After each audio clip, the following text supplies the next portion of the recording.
দোস্ত তো বুঝতেছি কাল না আমাদের 4 তারিখে এসএসসি রেজাল্ট দেবে। হ্যাঁ দেখলাম পত্রিকা দিল কালকে।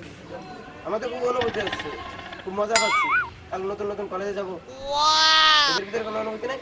এতে মজা পাওয়ার কি আছে? রেজাল্ট দেবো। নতুন নতুন কলেজে যাবো, বুঝছো না? আগে রেজাল্ট তো দিই।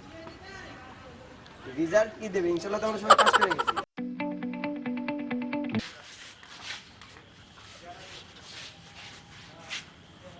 কি তোর রেজাল্টে খবর কি?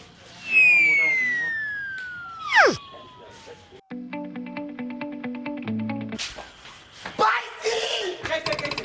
দি পাইছি আমি! পাস! নতুন কলেজে উঠে গেছি। দেখি তো দশ।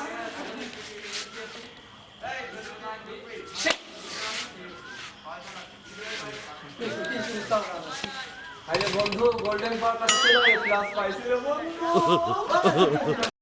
হ্যালো বন্ধুরা, শিক্ষাই জাতির মেরুদণ্ড, আর শিক্ষাই পারে আমাদের সামনের দিকে এগিয়ে নিয়ে যেতে।